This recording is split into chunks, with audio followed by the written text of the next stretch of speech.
जय श्री कृष्ण दोस्तों। आज मैं ये वीडियो डाल रहा हूँ सूर्य और गुरु के बारे में कि कुंडली के जो 12 स्थान होते हैं उनमें कौन से भाव में सूर्य और गुरु दोनों साथ में होने से उसका क्या प्रतिफल मिलता है उसके बारे में आज बता रहा हूँ। तो आप अपनी कुंडली में उन स्थानों में ज़रूर चेक कर लें। यदि मतलब कि गुरु और सूर्य दोनों साथ में बैठे हैं कहीं पर तो उसका आपको क्या प्रतिफल मिल सकता है या आप उनके लिए क्या प्रयास कर सकते हैं, ये ज़रूर आप ध्यान में दें। वैसे तो गुरु बहुत ही शुभ ग्रह माना जाता है, लेकिन कहीं कहीं गुरु भी मतलब कि यदि अच्छी कंडीशन में नहीं हो तो तकलीफ़ देता है दोस्त। तो जैसे अभी गुरु है, यदि वो लग्न में प्रथम भाव में यदि है तो ऐसा व्यक्ति हमेशा सूर्य के प्रभाव के कारण साहसी, हिम्मत वाला और शासकीय कार्य करने वाला होता है, क्योंकि सूर्य ग्रहों का राजा माना जाता है और हमेशा नेतृत्वकर्ता माना जाता है। तो सूर्य होने से तो वो शासक या नेतृत्वकर्ता बनेगा, लेकिन गुरु के साथ में होने से जैसे वो कुछ दार्शनिक फिलोसफी माइंड भी उसकी हो जाती है। तो ऐसे लोग शिल्पकला में जैसे मतलब कि भवन निर्माण के जो कार्य होते हैं, इंटीरियर के जो कार्य होते हैं, ऐसे कार्य में भी वो मतलब कि बहुत ही निपुण होते हैं दोस्तों। तो और विशेष करके सरकारी जो उच्च पद होते हैं वैसे लाभ वो सूर्य और गुरु के कारण उनको मतलब यदि कोशिश करें तो मिल सकते हैं। और ये तो बात है ही कि भाई गुरु वैसे भी शिक्षा का माना जाता है, तो शिक्षा के क्षेत्र में भी जैसे कॉलेज है, प्रोफेसर है, अध्यापन है, वकालत है वगैरह, ऐसे क्षेत्रों में भी यदि गुरु और सूर्य यदि लग्न में है तो ज़रूर उनको सफलता मिलेगी। दूसरे भाव में यदि सूर्य और गुरु है तो ऐसे लोग बहुत बड़े व्यवसायी जो होते हैं, विशेष करके स्वर्ण आभूषण ज्वेलरी का काम करने वाले होते हैं, या जैसे हीरे जवाहरात का काम, डायमंड का काम, ऐसे लोग ऐसे क्षेत्रों में ज़रूर सफलता ज़रूर प्राप्त करते हैं दोस्तों। तो उसमें ये चीज़ ध्यान रखने की है दोस्तों। तीसरे भाव में है यदि मान लो गुरु और सूर्य दोनों साथ में हैं तो ऐसे व्यक्ति कर सलाहकार, जैसे इनकम टैक्स, सेल टैक्स के जो सलाहकार होते हैं, टैक्स कंसल्टेंट या किसी भी तरह की कंसल्टिंग सर्विस में ऐसे लोग मतलब कि बहुत अच्छे माने जाते हैं दोस्तों। और तीसरे भाव में यदि ये दोनों है तो और भी जैसे खनिज है, माइंस वगैरह का जो बिज़नेस है, खनिज किसी भी प्रकार के खनिज पदार्थ हैं या माइंस का जो भी कार्य है तो उसमें भी ये, और विशेष करके इंजीनियरिंग वगैरह जो भी क्षेत्र हैं उसमें भी ये लोग सफलता प्राप्त कर सकते हैं दोस्तों। चतुर्थ भाव में यदि ये मान लो गुरु और सूर्य दोनों हैं तो ये फार्मास्यूटिकल्स का जो बिज़नेस है दोस्तों, उसमें भी ये जैसे मेडिकल है, फार्मास्यूटिकल्स है या परिवहन है, ट्रांसपोर्ट का बिज़नेस है, क्योंकि चौथा घर वाहन का घर भी माना जाता है। तो जैसे यातायात के संबंधित कोई भी कार्य है या जैसे ट्रैवल एजेंट के जो कार्य हैं, तो ऐसे कार्य भी ये चतुर्थ भाव में यदि ये दोनों हैं तो उसमें सफलता देते हैं दोस्तों। पांचवा घर दोस्तों वैसे शिक्षा का और संतान का माना जाता है।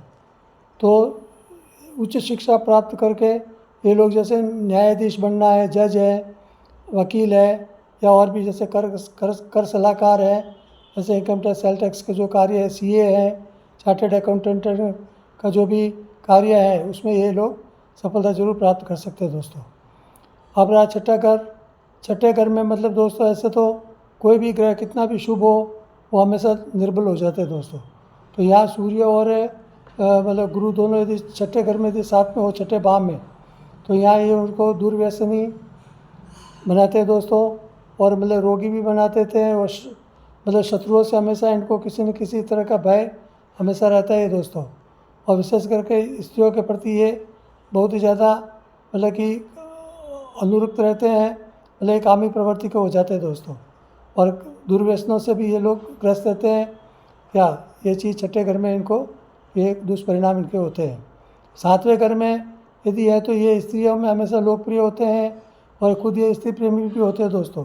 ऐसे लोगों के एक से ज़्यादा स्त्रियों के साथ इनके संबंध ज़रूर रहते हैं दोस्तों। इसलिए ऐसे लोग हैं, क्योंकि गुरु तो शुभ है, लेकिन सूर्य इस चीज़ को यहाँ पे सप्तम घर में थोड़ा स्त्रियों के लिए थोड़ा इनके अनुदार मतलब कि व्यक्तित्व बन जाता है दोस्तों। और थोड़ी बहुत कामुक प्रवृत्ति भी यहाँ सप्तम भाव में सूर्य गुरु के साथ में होने से हो जाती है दोस्तों। अष्टम भाव जो कि आयु का भाव माना जाता है दोस्तों, तो यहाँ पर यदि ये दोनों साथ में हैं दोस्तों, तो दोनों मतलब क्या है कि यहाँ थोड़ा अल्पायु योग बन जाता है दोस्तों। तो ऐसे लोग हमेशा सदा रुग्ण मतलब रोगी प्रवृत्ति के लोग रहते हैं। सदा इनको कुछ न कुछ स्वास्थ्य के संबंधित कोई न कोई परेशानी इनमें हमेशा ज़रूर रहती है दोस्तों।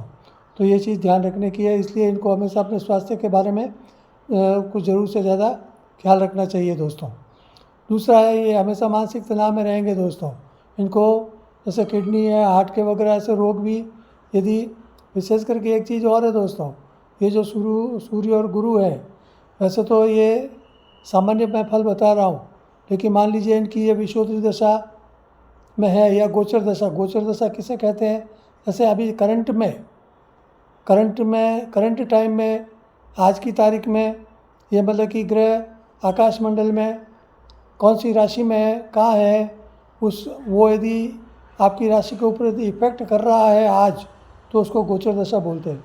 यदि गोचर में यदि ये ग्रह आज यदि आपको किसी तरह का इफेक्ट करते हैं या विषुवत दशा में यदि ये आपके आए हुए हैं, तो ज़रूर ये इफेक्ट करते हैं, वरना नहीं करते हैं दोस्तों। ये भी चीज़ है। नवम भाव हमेशा मतलब कि भाग्य भाव माना जाता है दोस्तों। तो यदि भाग्य स्थान में गुरु की राशि धन या मीन राशि हो या सूर्य की राशि सिंह राशि हो, तो ऐसे व्यक्ति के मतलब के भाग्य हमेशा प्रबल रहते हैं दोस्तों।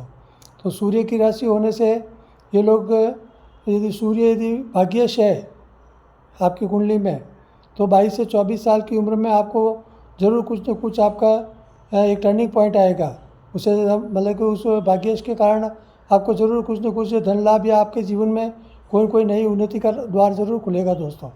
उसी तरह यदि भाग्य भाव में धन राशि और मीन राशि है जो गुरु की राशि मानी जाती है, यदि वो होगी तो बहुत कम उम्र में 16 से 22 साल की उम्र में ही आप कुछ न कुछ आर्थिक रूप से या किसी भी तरह की विशेष सफलता आपको प्राप्त ये जो कराएंगे, और कुछ न कुछ आर्थिक लाभ आपको उससे मिलेगा, या कोई नई चीज़ आप अपनी ज़िंदगी में ऐसी करेंगे जो कि आपके जीवन भर आपको उसका लाभ मिलता रहेगा दोस्तों। तो ये भाग्य इस स्थान में होने से, और विशेष करके एक बात और है दोस्तों, इस नवम भाव में ये दोनों ग्रह होने से आप स्वर्ण आभूषण का कार्य कर सकते हैं। सोने चांदी का है या और भी जैसे डायमंड का है वगैरह है, भवन निर्माण के कार्य है, शिल्प कला के कार्य है, तो इंटीरियर का कार्य है, तो ये सब कार्य आप यदि कर सकते हैं तो आपको ज़रूर करना चाहिए। इनमें आपको निश्चित रूप से सफलता मिलेगी दोस्तों। अब रहा दसम भाव पैतृक पिता का स्थान माना, पिता और कर्म का स्थान माना जाता है दोस्तों। तो यहाँ आपको पैतृक संपदा हमेशा आपको ज़मीन जायदाद जो अपने वारसागत जो पैतृक बोलते हैं, वो ज़रूर आपको उसमें लाभ ज़रूर मिलेगा, और पिता का पूरा अनुराग आपको मिलेगा। पिता की मतलब कि सहायता से आप हमेशा उन्नति की राह पर ज़रूर चलते रहेंगे दोस्तों। और ऐसे व्यक्ति मतलब कि अपने कार्य में बहुत ही कुशल होते हैं दोस्तों। ये किसी भी कार्य को अधूरा छोड़ना पसंद नहीं करते दोस्तों। ये कोई भी कार्य हाथ में ले लेंगे तो उसे उसके परिणाम तक पहुंचाने की ज़रूर कोशिश करते हैं दोस्तों। इनमें आलस बिल्कुल नहीं होता है दोस्तों। ऐसे मतलब कर्मठ प्रवृत्ति के लोग होते हैं जो हमेशा जीवन में उत्तरोत्तर सफलता जरूर प्राप्त करते रहते हैं दोस्तों। अब रहा दसम भाव भी व्यवसायी और व्यापार का भाव माना जाता है, इनकम ऑफ सोर्स का भाव है दोस्तों। तो यहाँ पर भी यदि ये दोनों ग्रह हैं, तो जैसे न्यायाधीश है या उच्च पद के अधिकारी है या राजनेता है या मंत्री है, विधायक है, पार्षद है, काउंसलर है वगैरह, ऐसे लोग मतलब कि इन चीज़ों से भी अपना जीवन में काफ़ी कुछ लाभ और उन्नति प्राप्त करते हैं दोस्तों। अब रहा दशम भाव दोस्तों। दशम भाव भी वैसे भी दोस्तों जैसे 6, 8 और द्वादश भाव, तो 6, 8 और द्वादश भाव जो होता है दोस्तों, वो द्वादश भाव हमेशा अच्छा नहीं माना जाता है। यहाँ पे दोनों ग्रह होने से ऐसे व्यक्ति कामुक प्रवृत्ति को हो जाते हैं, व्यभिचारी भी बन जाते हैं और रोगी भी बन जाते हैं, कर से ग्रसित है, खर्चालू प्रवृत्ति के हैं, अनर्गल प्रलाप करने वाले हैं, अति निद्रा वाले हैं। ऐसे लोग पक्के आलसी होते हैं दोस्तों, जो हमेशा एक बार जब मतलब बिस्तर पर सोने के लिए जाएंगे तो जब तक आप इनको उठाएंगे नहीं, ये उठने की कोशिश नहीं करते दोस्तों। तो ऐसे लोग मतलब कि हमेशा अपने जीवन में निष्क्रिय होकर पड़े रहते हैं दोस्तों। ये कभी कुछ भी करने की इनमें किसी तरह की बुद्धि या हिम्मत इनमें होती ही नहीं दोस्तों। तो ये सब चीज़ें ध्यान रखने की दोस्तों। वैसे सूर्य मेष राशि में उच्च का होता है दोस्तों और तुला राशि में नीच का होता है। तो जब भी यदि आपकी राशि में किसी मेष राशि में रहेगा तो आपको बहुत ही अच्छा लाभ देगा, और तुला राशि में होगा तो सूर्य आपको उतना लाभ नहीं दे पाएगा। उसी तरह गुरु है जो कि कर्क राशि में हमेशा उच्च का होता है और मकर राशि में नीच का होता है दोस्तों। तो यदि आपकी कुंडली में गुरु कर्क राशि में है तो उस जहाँ भी है तो वहाँ आपको ये जिस भाव में है, मान लो पहला, दूसरा, तीसरा, चौथा, पाँचवा, छठा, सातवां, आठवां, नौवां, 10वां, 11वां और 12वां, इनमें कहीं भी यदि वो कर्क राशि में है, जहाँ 4 अंक लिखा होता है, वहाँ यदि गुरु है तो आपको अच्छा लाभ देगा। और जहाँ यदि मकर राशि है तो वहाँ आपको ये कुछ हानि पहुँचाएगा दोस्तों। ये सब चीज़ें ध्यान रखने की चीज़ें हैं दोस्तों। तो आप अपनी कुंडली में देखिए और आप इस पर निर्णय लीजिए कि आपके कैसे ये हालात हैं। और दूसरी एक बात और आपको स्पष्ट कर देना चाहता हूँ, ये तो मैंने 2 ग्रहों के बारे में आज बताया है, गुरु और सूर्य के बारे में। अब हो सकता है आपकी कुंडली में गुरु और सूर्य दोनों साथ में हो, नहीं भी हो, या गुरु सूर्य के साथ में और भी कोई ग्रह जुड़े हुए हो, तो उन फलों में जो उनके जो परिणाम जो होते हैं उनमें कुछ और भी अच्छे हो सकते हैं, कुछ इससे कुछ कम भी हो सकते हैं। तो ये चीज़ देखने की होती है, वो आप अपने देखिए। आपको यदि किसी तरह की कोई भी सलाह की आवश्यकता हो तो आप मेरे व्हाट्सएप अकाउंट में जाकर मुझे आप व्यक्तिगत रूप से सलाह ले सकते हैं। आपको मैं आपकी गोपनीयता का ख्याल रखते हुए आपको जो भी उचित सलाह होगी वो आपको दिया करूँगा दोस्तों। तो इस चीज़ का हमेशा ध्यान रखें दोस्तों। जय श्री कृष्ण, जय श्री राम। और एक बात है दोस्तों, मेरा जो अकाउंट है यूट्यूब पर, उसको सब्सक्राइब करें, लाइक करें और मुझे प्रोत्साहन दें। एक बात और कह देता हूँ दोस्तों, मैंने कई यूट्यूब चैनल देखता हूँ तो बहुत ही तड़क भड़क के होते हैं दोस्तों। उसमें बहुत कुछ ग्राफिक्स होते हैं, ये होते हैं, वो होते हैं, लेकिन कंटेंट के नाम पर उसमें कुछ नहीं होता है, खाली इधर उधर की बातें वो डालते रहते हैं। तो एक्चुअली क्या होता है दोस्तों, कई बार ऐसा देखा जाता है, कहते हैं ना ऊंची दुकान और फीके पकवान। तो दुकान ऊंची होने से कुछ नहीं होता दोस्तों, उस दुकान में माल क्या मिलता है वो चीज़ देखने की होती है। तो मैं हमेशा सारगर्भित और जो सही जानकारी होती है वही डालने की कोशिश करता हूँ। मेरे चैनल में आपको कोई तड़क भड़क या इधर उधर की बातें या कोई टोने टोटके नहीं मिलेंगे। मैं तो जो सही चीज़ होती है वो डालने की कोशिश करता हूँ। तो आप हमेशा मुझे प्रोत्साहन दें और मेरे चैनल को आप लोग लाइक करें, सब्सक्राइब करें, ये मेरी कामना है। और मैं चाहता हूँ ईश्वर आपको हमेशा सुखी रखे और समृद्धि दे। जय श्री राम, जय श्री कृष्ण दोस्तों।